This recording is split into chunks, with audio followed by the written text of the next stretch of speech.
Hello kind people of YouTube and welcome back to another video. It is the beginning of a new week, so the news are getting busier again. So let's take a look, starting with this first story, where LedgerX launched a very interesting new index. LedgerX thinks cryptocurrency traders should be able to assess Bitcoin's volatility. And taking a leaf out of the stock market's book, the derivatives trading platform has built an index to track this benchmark.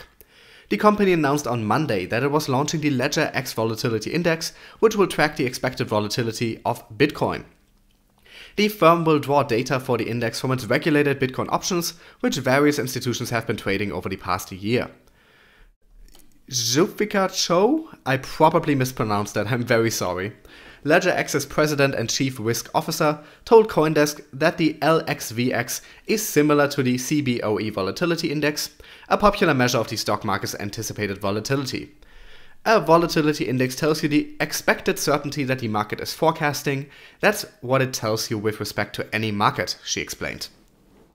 Or put another way, the LXVX can be described as a Bitcoin fear index, much like the VIX is referred to as the stock market fear index, she said. Cho, who previously worked at Goldman Sachs as a volatility trader, said that the VIX was an important benchmark and its usefulness is why LedgerX decided to build one for Bitcoin. It can allow traders and investors to monitor risk as they manage their businesses, she said. As an example, she cited Bitcoin's volatility near the end of 2018 compared to the beginning of this year, saying, and this is actually a very interesting thing, so let's pay attention here. If you look basically since the start of the year, the LXVX is down about 20%, so it's down to about 68. And this is still approximately 3 times the volatility of the stock market, but it's very telling in the Bitcoin space because it shows that there's less of the fear and uncertainty than what existed in December. And she means last December here, not December 2017, not December 2018. At present, the index is not a tradable product, though building such a product is a goal further down the line. LedgerX's institutional clients have already been able to track the benchmark for at least a few months, and it is now publicly available through LedgerX's website. So there are essentially 2 interesting things here, and one is just that this index is being created, well, it was created a while ago, but it's being made public now. That puts the crypto world more in line with the traditional finance world, provides the kind of tools to investors that they are used to. And that is very much the kind of stuff that we need if we want more institutional money to flow into crypto. We need to make traditional investors and big money feel safe and secure and comfortable within this market. A part of that is providing the same kinds of tools that they are used to for assessing the future of the markets in any other market. So having this available is very much a step in that right direction, something that was going to happen sooner or later either way. The interesting side effect of this is that we now can see that this index has fallen significantly from the beginning of this year.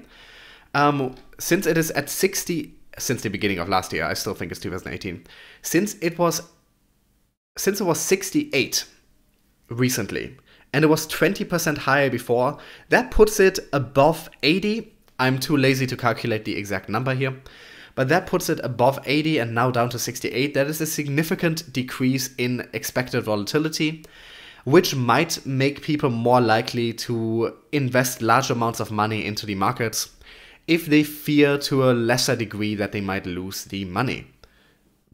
So this might give us a bit of a look of where the markets could go in 2019. Next up, we have some more very positive sounding statements from Brett Garlinghouse. The chief executive officer of Ripple, Brett Garlinghouse, said that banks and financial institutions are self-assured to flip the switch and integrate digital asset XRP. In a recent interview with Fortune, the San Francisco payment startup CEO talked about his belief that the 200 banks and financial institutions that have joined hands with Ripple's network are getting prepped up to utilize xRapid that uses XRP to boost cross-border payments. Keep in mind here that if anyone knows where this is going, it is going to be him because he's in direct contact with a lot of these companies. Garlinghouse said, "This is the year the wheat will be separated from the chaff. Not many months ago, the media was saying no one will use XRP, which made for good skeptical headlines. Today, you can't say that, as people are starting to use xRapid because it's better, faster, and cheaper." Ripple received good news from Euro XM Bank as they announced to be the first bank to commercially implement xRapid to power payments for its customer base. XM, which has branches in London and St. Lucia, said that it will begin using xRapid in the first quarter of 2019, reported the publication. The bank aims to make use of the digital asset to power payments in 80 countries around the world for its customers. EuroXM is one amongst the 5 companies that will use XRP to power payments on behalf of their clients. The others are namely JNFX, SendFriend, TransPayGo, and FTCS. Actually, this is slight misreporting here. Those are the 5 companies that were announced at once. Actually, we know of at least 12 companies that have committed to using XRP now. And we don't really need the rest of the article. I like his enthusiasm and his oh my god, I can't think of the word. Well, I like his enthusiasm here, and if anyone knows what the future holds for xRapid and for XRP, it is Garlinghouse. He knows better than anyone else how many of these companies are legitimately considering or have already committed to using xRapid and using the XRP token. And if he says something like this about 2019, I believe we have many announcements coming in the next weeks and months about banks and other financial companies turning on xRapid. He said last year that he expected by the end of the year at least one bank would be using XRP. He was about a week off with that prediction, so I believe him when he says these things. The exact time frame sometimes changes, but he clearly knows what is going on within RippleNet, what is going on with all of these companies, and how many of them are looking at using xRapid and the XRP token. So, like I said before, 2019 is looking to be a spectacular year for XRP. Let's briefly talk over the counter once again. If you remember, just the other day we talked about Circle doing over $20 billion in over-the-counter trades, and that was just one of many companies offering these, and now Bittrex is throwing their head into the ring in a very big way. United States-based cryptocurrency exchange Bittrex will launch an over-the-counter trading desk on Monday. The latest major exchange to enter the OTC market, Bittrex will offer investors the same raft of around 200 crypto assets currently available on its standard platform. OTC trading has become an increasingly popular option for institutional investors looking to perform large volume trades. Fellow US exchange Bitfinex opened its own platform in 2016, while the country's largest player Coinbase is currently in the process of rolling out its product. Financial technology company Circle, meanwhile, revealed last week that its OTC desk had made $24 billion of trades in 2018. Bittrex CEO Bill Shihara commented on the OTC desk in the statement, noting, "This offering will be another way for Bittrex to further advance adoption of blockchain technology worldwide, while also providing our customers with price certainty and a fast and easy way to trade large blocks of digital assets. A guaranteed pricing structure will be a major feature of the OTC desk, with the statement referencing trades of $250,000 or more." In October, Bittrex opened a segregated international trading platform which offers investors from non-US jurisdictions a wider selection of tokens to trade. Also part of a trend among exchanges, the separation of domestic and overseas trading allows Bittrex to circumvent the still complex local regulatory landscape involving securities.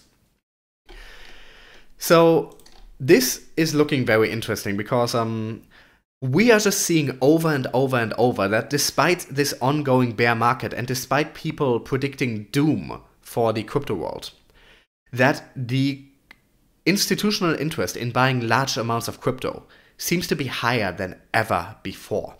They would not be starting this OTC trading desk if they weren't absolutely certain that they would be achieving a high number of trades and be making a good profit here. Now, of course, OTC is only for the big boys in the market. Like it says here, trades of 250,000 or more. These are big amounts that are either being bought by millionaire and billionaire investors to just hold onto. This is not generally something that is done for day trading. Or for companies, banks, exchanges that want to get into the crypto game, that want to start working with or on top of a certain cryptocurrency token. So any OTC trade, while we do not necessarily see them, we usually only find out about OTC trades and then not the details once we get stuff like yearly reports.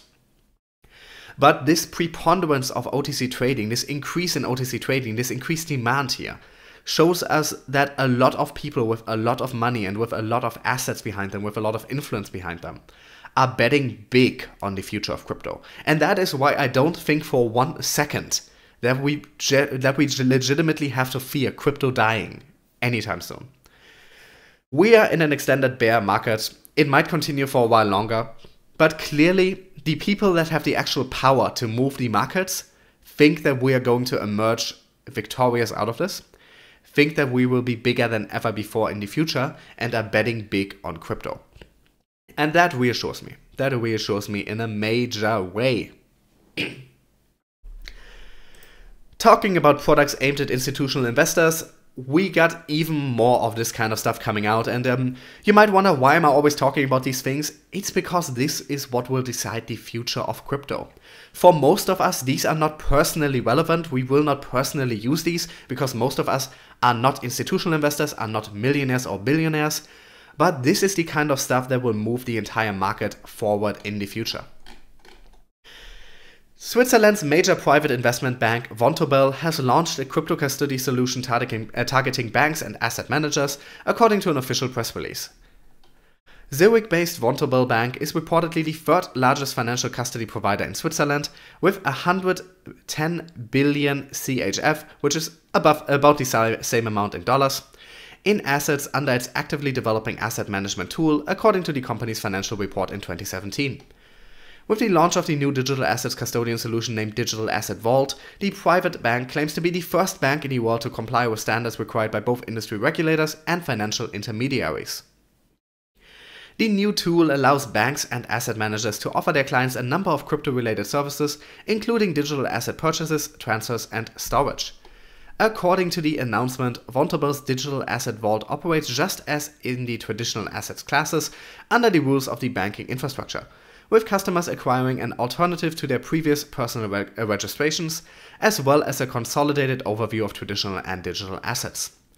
In order to protect users' digital assets, Vontobel combined hardware security module technology and its own banking infrastructure, the statement says.